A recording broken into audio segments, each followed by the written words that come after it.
नमस्कार, आपका स्वागत है। दोस्तों, ईश्वर का वास तो हम सभी के हृदय में होता है। ईश्वर सृष्टि के कण कण में वास करते हैं। लेकिन जब हम भगवान को उनके मंगल स्वरूप में बनी हुई मूर्ति में देखकर उनकी पूजा करते हैं, तो हमारी पूजा का हमें कई गुना अधिक फल प्राप्त होता है। आज हम जानेंगे कि हमें पूजा घर में किस प्रकार की मूर्तियों को नहीं रखना चाहिए, कौन सी मूर्तियां अशुभ फल देती है और कौन सी मूर्तियां शुभ फल देने वाली होती है। साथ ही जानेंगे कि वास्तु शास्त्र के अनुसार पूजा घर कैसा होना चाहिए, पूजा घर की सही दिशा कौन सी है और पूजा घर में पूजा करते समय कौन से महत्वपूर्ण नियमों का पालन हमें करना चाहिए। घर में नियमित रूप से पूजा पाठ करने से घर में खुशहाली आती है और घर की सारी नकारात्मकता भी दूर हो जाती है। लेकिन यह तभी संभव है जब हमारे घर में रखा हुआ हमारा मंदिर वास्तु शास्त्र के अनुसार सही दिशा में और सही तरीके से रखा गया हो। यदि मंदिर की दशा और दिशा गलत है तो हमारे जीवन और घर परिवार पर इसका विपरीत परिणाम पड़ता है। तो चलिए जान लेते हैं वास्तु शास्त्र के अनुसार पूजा घर कैसा होना चाहिए, पूजा घर में मूर्तियों की स्थापना कैसे करनी चाहिए और कौन सी मूर्तियां पूजा घर में नहीं रखनी चाहिए। दोस्तों, वास्तु शास्त्र के अनुसार पूजा घर का एक निश्चित स्थान और दिशा होती है। वास्तु के अनुसार पूजा घर हमेशा ही ईशान दिशा में बनवाना चाहिए। ईशान दिशा अर्थात पूर्व और उत्तर के मध्य की दिशा, क्योंकि इस दिशा में सर्वाधिक सकारात्मक ऊर्जा होती है।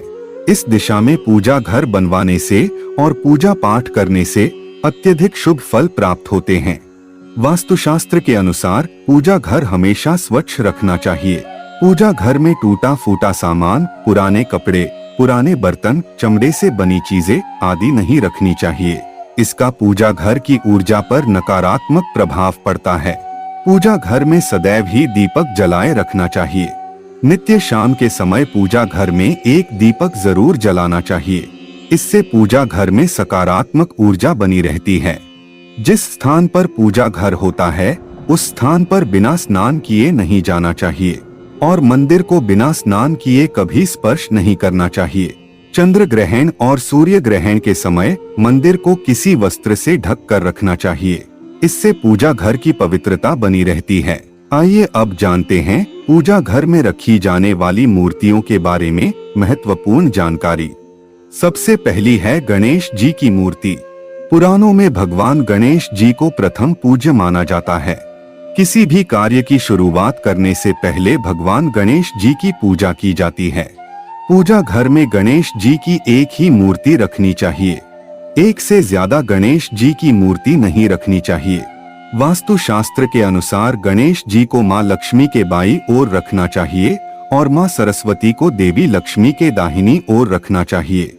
जिस स्थान पर माँ लक्ष्मी, गणेश जी और माँ सरस्वती की ऐसी तस्वीर अथवा मूर्ति होती है, उस स्थान पर कभी अज्ञानता, दरिद्रता और संकट नहीं ठहरते हैं। ध्यान रहे, गणेश जी की मूर्ति प्लास्टर ऑफ पेरिस से बनी हुई ना हो। गणेश जी की खड़ी हुई अथवा नाचते हुए गणपति की मूर्ति नहीं रखनी चाहिए। गणेश जी की विराजमान अवस्था में आशीर्वाद देती हुई मुद्रा में मूर्ति रखना शुभ होता है। दोस्तों, माता लक्ष्मी की मूर्ति घर में होना बहुत ही आवश्यक होता है। माँ लक्ष्मी धन संपत्ति और सुख समृद्धि प्रदान करती है। जिस स्थान पर उनका वास होता है उस स्थान पर कभी दरिद्रता नहीं आती है।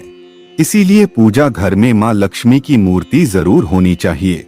लेकिन माँ लक्ष्मी की मूर्ति रखते समय शास्त्रों के नियमों का पालन करना अत्यंत आवश्यक होता है। वास्तु शास्त्र के अनुसार पूजा घर में माँ लक्ष्मी की मूर्ति सदैव ही बैठी हुई अवस्था में होनी चाहिए। पूजा घर में कभी भी माँ लक्ष्मी की खड़ी हुई मूर्ति नहीं रखनी चाहिए। माँ लक्ष्मी की आप कमल पर विराजमान वाली मूर्ति जरूर लेकर आएं। अगर आप माँ लक्ष्मी की मूर्ति की दोनों ओर हाथी की मूर्ति रख देते हैं तो यह अत्यंत शुभ फल प्रदान करता है। साथ ही शास्त्रों के अनुसार माँ लक्ष्मी का वास उसी स्थान पर होता है जिस स्थान पर भगवान विष्णु निवास करते हैं। इसीलिए अगर आप माँ लक्ष्मी के साथ भगवान विष्णु जी की मूर्ति रखते हैं तो यह अत्यंत लाभदायक होगा। माँ लक्ष्मी की पूजा हमेशा ही भगवान विष्णु के साथ करनी चाहिए। लक्ष्मी नारायण की पूजा में तुलसी और चावल का बहुत अधिक महत्व होता है। लक्ष्मी नारायण की पूजा में टूटे हुए चावल का प्रयोग कभी नहीं करना चाहिए। चावल साबुत होने चाहिए, जिन्हें शास्त्रों में अक्षत कहा जाता है। तीसरी है हनुमान जी की मूर्ति। दोस्तों, अक्सर हनुमान जी की मूर्ति रखने में लोगों के मन में असमंजस की स्थिति पैदा होती है कि पूजा घर में मूर्ति रखें या नहीं रखें। लेकिन आपको बता दे कि पूजा घर में हनुमान जी की मूर्ति जरूर रखनी चाहिए। हनुमान जी संकटों का नाश करने वाले देवता है। घर में हनुमान जी हो तो किसी भी प्रकार का भय नहीं रहता है। बुरी शक्तियां घर में प्रवेश नहीं करती हैं। हनुमान जी की मूर्ति पूजा घर में होने से गृह दोष समाप्त होते हैं और कष्टों से मुक्ति मिलती है। आप हनुमान जी की बैठी हुई मूर्ति अपने पूजा घर में जरूर रखें। यदि घर परिवार में क्लेश है, लड़ाई झगड़े वाद विवाद होते रहते हैं, भाई भाई में प्रेम नहीं है, तो आप अपने घर में राम दरबार की फोटो जरूर रखें। आप राम दरबार की मूर्ति भी ला सकते हैं जिसमें हनुमान जी भी उपस्थित हो। इसे पूजा घर में रखने से परिवार में प्रेम और शांति बनी रहती है। इसके साथ ही पूजा घर में शिवलिंग जरूर रखना चाहिए। ध्यान रहे, शिवलिंग ज्यादा बड़ा नहीं होना चाहिए। शिवलिंग रखते समय यह बात ध्यान में रखें, अगर आप नित्य शिवलिंग को जल चढ़ा सकते हैं तभी शिवलिंग घर में रखें। यदि आप ऐसा नहीं कर पाते तो शिवलिंग नहीं रखना चाहिए। शिवलिंग को रोज जल से और दूध से अभिषेक करना अनिवार्य होता है। अगर आप शिवलिंग नहीं रख सकते तो आप भगवान शिव, मां पार्वती और गणेश जी की एक मूर्ति अपने पूजा घर में जरूर रखें। इससे संपूर्ण परिवार में खुशहाली बनी रहती है। अब जानते हैं वास्तुशास्त्र के अनुसार कौन सी मूर्तियों को एक साथ रखना चाहिए और कौन सी मूर्तियों को नहीं। वास्तुशास्त्र के अनुसार पूजा घर में भगवान श्री कृष्ण और राधा रानी की मूर्ति एक साथ रखनी चाहिए। इससे पति पत्नी में प्रेम और अटूट विश्वास बना रहता है। राधा जी और श्री कृष्ण का जोड़ा प्रेम की अनूठी मिसाल माना जाता है। दोनों की संयुक्त मूर्ति रखने से ग्रह कलेश दूर होते हैं और धन धान्य में वृद्धि होती है। वास्तु शास्त्र के अनुसार शिवलिंग और भगवान विष्णु की मूर्ति एक साथ नहीं रखनी चाहिए, क्योंकि दोनों की पूजा पद्धति में थोड़ी विविधता है। भगवान शिव पर तुलसी पत्र नहीं चढ़ाए जाते और भगवान विष्णु तुलसी पत्र के बिना किसी भी प्रकार का भोग स्वीकार नहीं करते।